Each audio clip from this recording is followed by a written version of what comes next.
সম্মানিত ভিউয়ার্স, আসসালামু আলাইকুম ওয়া রাহমাতুল্লাহি ওয়া বারাকাতুহু। আশা করি সবাই আল্লাহর অশেষ রহমতে ভালো আছেন, সুস্থ আছেন। এই চ্যানেল আর একটি নতুন গুরুত্বপূর্ণ ভিডিওতে আপনাদের সবাইকে স্বাগতম। আজকে আলোচনা করব ৬৭,০০০ শিক্ষক কর্মচারীর বেতন ব্যাংকে পাঠানো নিয়ে সুখবর দিল মাওসি। বিস্তারিত থাকছে ভিডিওতে। এই ভিডিওটি দেখার আগে যারা এই চ্যানেলে একদম নতুন তারা অবশ্যই চ্যানেলটি সাবস্ক্রাইব করে পাশে থাকা বেল আইকনটি প্রেস করে দিন। আর যারা ইতিমধ্যে সাবস্ক্রাইব করেছেন তাদেরকে জানাই অসংখ্য ধন্যবাদ। ৬৭,০০০ শিক্ষক কর্মচারীর বেতন ব্যাংকে পাঠানো নিয়ে সুখবর দিল মাওসি।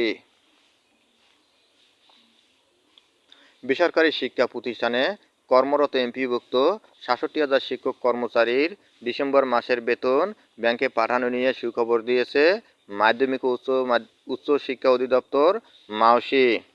সংস্থাটি জানিয়েছে, আগামীকাল বৃহস্পতিবার দ্বিতীয় ধাপের বেতনের অর্থ ব্যাংকে পাঠানো হতে পারে। বুধবার ২৯ জানুয়ারি রাতে মাওসির ফিন্যান্স অ্যান্ড প্রকিউরমেন্ট উইংয়ের উপপরিচালক আবু সাইদ মজুমদার দ্য ডেইলি ক্যাম্পাসকে এ তথ্য জানিয়েছেন। তিনি বলেন, দ্বিতীয় ধাপে ইলেকট্রনিক ফান্ড ট্রান্সফার বা ইএফটিতে বেতনের মেসেজ পাওয়া ৬৭,০০০ শিক্ষক কর্মচারীর বেতনের জিও সরকারি নির্দেশনা জারি হয়েছে। আগামীকাল বৃহস্পতিবার শিক্ষক কর্মচারীদের বেতনের অর্থ ব্যাংকে জমা হতে পারে। বেতন না হওয়া শিক্ষক কর্মচারীরা পরিবার নিয়ে কষ্টে আছেন। বেতন পেতে আর কত বিলম্ব হবে? এমন প্রশ্নের জবাবে আবু সাইদ মজুমদার আরও বলেন, আমরা বিষয়টি অনুধাবন করতে পারছি, তবে নানা সমস্যার কারণে কিছুটা বিলম্ব হয়েছে। আমরা বিষয়টি সমাধানের চেষ্টা করছি। আগামীকাল বেতন ব্যাংকে পাঠানোর সর্বোচ্চ চেষ্টা থাকবে। কোনো কারণে সেটি সম্ভব না হলে আগামী সপ্তাহে দ্বিতীয় ধাপে বেতনের মেসেজ পাওয়া শিক্ষকরা অবশ্যই বেতন তুলতে পারবেন। মাওসি জানিয়েছে, বেসরকারি স্কুল কলেজের প্রায় ৪ লাখ শিক্ষক কর্মচারীর বেতন ইএফটির মাধ্যমে দেওয়ার কথা। বেতন পেতে তথ্য জমা দিয়েছেন ৩,৭১,২৫৯ জন। যাদের তথ্য জমা পড়েছে তাদের মধ্যে ৩ ধাপে ৩,৪০,০০০ শিক্ষক কর্মচারী ইএফটিতে বেতনের মেসেজ পেয়েছেন। ব্যাংক থেকে বেতন তুলতে পেরেছেন ১,৮৯,০০০ জন।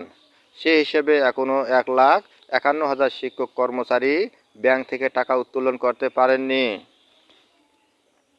জানা গেছে, সরকারি কর্মকর্তা কর্মচারীরা ইএফটির মাধ্যমে বেতন ভাতা পান। তবে বেসরকারি শিক্ষা প্রতিষ্ঠানে কর্মরত এমপিওভুক্ত শিক্ষক কর্মচারীদের বেতন ভাতা সরকারি কোষাগার থেকে ছাড় হলেও তা রাষ্ট্রায়ত্ত ৮টি ব্যাংকের মাধ্যমে অ্যানালগ পদ্ধতিতে ছাড় হয়। এই অর্থ তুলতে শিক্ষকদের নানা ভোগান্তিতে পড়তে হতো। ব্যাংকগুলোর মাধ্যমে বেতন ভাতা ছাড়ের জন্য কয়েক পর্যায়ে অনুমোদন সহ সংশ্লিষ্ট কাজে অনেক ক্ষেত্রেই এমপিওভুক্ত শিক্ষকদের বেতন ভাতা পেতে দেরি হয়। অনেক সময় পরের মাসের ১০ তারিখের পরও আগের মাসের বেতন ভাতা জোটে। এ পরিপ্রেক্ষিতে গত ৫ অক্টোবর বিশ্ব শিক্ষক দিবসে ইএফটিতে বেসরকারি শিক্ষকদের এমপিওর বেতন ভাতা দেওয়ার ঘোষণা দেয় শিক্ষা মন্ত্রণালয়। প্রাথমিকভাবে বেসরকারি এমপিওভুক্ত স্কুল কলেজের